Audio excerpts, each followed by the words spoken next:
afgoye news xarunta xogta iyo xaqiiqada kala soco wararkii u dambeeyay afgoye news. xubnahan ka tirsan maamulka degmada Afgoye ayaa maanta waxa ay kormeer shaqo ku tageen koontaroolada degmada Afgoye iyo sidoo kale wadooyinka waaweyn ee soo galay kuwa ka baxa degmada iyo saldhigga booliiska degmada Afgoye. xubnahan maamulka ka tirsan ayaa waxa horkacayay gudoomiye ku-xigeenka amniga degmada Afgoye Ibrahim Laki iyo sidoo kale xogayaha degmada Afgoye Axmed Shukri waxa ayna markaasi u kurgalayeen xaaladda amni iyo midda nololeed ee deegaanka ka jirta. ugu horeyn Axmed Shukri xogayaha degmada ayaa ka warbixiyay kormeerkooda shaqo ee maanta. saaki laad waxa ku jirnaa kormeer degmada afartiisa dhinac maadaama awaare iska jiraan webiga uu guray xoolihii dhamaadeen haddana dadkii ayadoo saasayta in loo adeego muhiim waayo laamaha amnigana si dhow ugu shaqeeyaan midda kale shalay caawasho yar gudoomiyaha degmada ahna duq magaalada dhankiis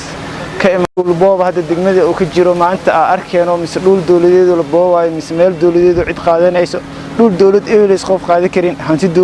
dawladeed waa lagu shaqeynaa cid qaadan karta malaha dawladda iska hantideeda wixii dhul dawladeed hadda dhulka dawladda waa kana waa banaan yahay buu horumarinta iyo hay'adihii shaqada gacanta ku jira وهايان ويالا دول دوليد عيد بوبتay maanta mise si toos u bareertay ma jirto halkaan ka cadeynayna dus amniga jirin degmada maamulka ma shaqeeyeen amniga muhiim waa hadii amni la waayo waxa way cid canshuur qaadi karta malaha cid wax qaban karta malaha guriyeenina kama soo bixi karno halkaan aad iyo aad ugu hambalyeynayna saraakiisha amniga degmada ku military booliska dhammaan oo si wada jir wada shaqeeyo isqabad aan jirin degmada aan isku qabsanin wax carqalad iyo mooryaannimo iyo fooda aan ka taagnayn si amni iyo dawladnimo ay ku dhaanta wada shaqeynayo laamaha amnigana halkan oo direena fartiin ee sidaan oo shaqeysaan oo ku meelsantiin abaalkiin Allah gudi karo si wanaagsan degmada wax u qabateen hadeedaan idinka jirin degmadan ma ahaateen maanta degmadiyo saan awaare ay ka jiraan xaalado qalqal iyo xasiiti dadka u bareeriyo in ay ka shaqeeyaan maanta lama dhigi karo dhul boob ay ku jiraan mise saan way arinkaasiti arin siyaasadeed mise si kale ha ahaado waxa halkaan ka cadeynayna degmada inuu dhul boob ka jirin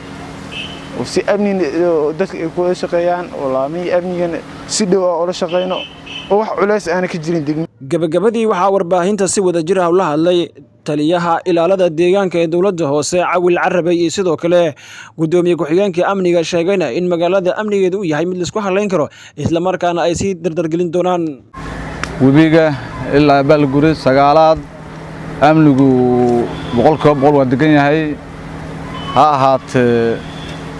gudoomiyaha amnigu wuxuu dardargeliyay hay'adaha amniga in lagala shaqeeyo lagu kormeerka difaacyada uu taagan yahay har iyo habn uu taagan yihiin ka dawlad hoos ahaan dawladda hoose anna waxaan qaadnaa waxaan ka shaqeynaa waa horumarinta bilaha degmada amniga degmadu degmada saafeen horumar laga shaqeyn karo degmada waa dareemaydiin degmada Soomaaliya degmadu waa maamul waa gorunta laga hadlo degmadu waa maamul ku jirta ha ahaatee nabadgelyadaasu ilaahay yaa mahad celinaya waxaan ugu mahad celinayaa saraakiisha amniga isku hawshay hawshaas inay qabato waxay mudan yihiin looga mahad celiyo har iyo habeen u taagan yihiin dhiigga ku baxo uma seexdaan waa taagan yihiin waxaan uga shacabka Soomaaliyeed Afgoye degan wuxuu og yahay in shaqadaas hay'adaha amniga habeen iyo maalin u taagan yihiin in armii sheeg shalay gudoomiyaha degmadu oo ka dhawaajiyo duqa magaaladu waxa dareemaysaa meelaha uu sheeg gudoomiyaha degmadu oo dhul la boobaya waxay dhisnaayeen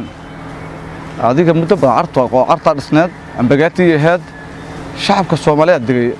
oo degmada Afgoye horumarinta lagu sheegay qayb ka tahay in shacabku dhulka banaanay ay degeen haddeegaane dawladda Soomaaliyeed waxay timaado oo shacab kala meel dejido joogna degmada ma aanan arkin saraakiil wax boobeyso oo amniga degmada Afgoye ee ku shaqo leh ciidamada amniga degmada Afgoye inta aan ka ogahay waxa way niman shaqadooda guto ee shaqadooda ku eg waxaan annaga hadda aan aad ugu ammaanayna waxay tahay meelaha kale waxaa ka dhaco isku dhac ciidan isku dhac yacni waxyaabo badan oo shacabka ku saabsan ciidanka amniga ee degmada Afgooye waxaan ugu mahadcelinaynaa dhammaan saraakiishooda oo dhan inaysan inta aan joogno aan ku arkin isku dhac dhaxdooda ah annagana amniga ka maamulka amniga ahaan in sharafta amniga meel looga dhac yeeli mayno mana ogolaanayno waxaan ugu mahadcelinaynaa dhammaan saraakiisha oo degmada ciidanka amniga degmada waa ilaaliyaha dawladnimada marka in sharaftii dawladnimada meel looga dhaco waxaan xoo ahay la sheegayo oo annaga aanan ogeyn inta aan joognay aysan dhicin in lagu eedeeyo annaga waxay nala tahay macnaha wax ka baxsan dawladnimada iyo maamulnimada marka inaan ka hadalno waxaan ugu kalifay arrimahaas oo ku saabsan oo la sheegay dhulboobka inta aan joogni maamulka oo ka amniga ahaana kumaanan arag cabdifataax cali cumar tawakal telefishinka universal degmada Afgooye shabeellada hoose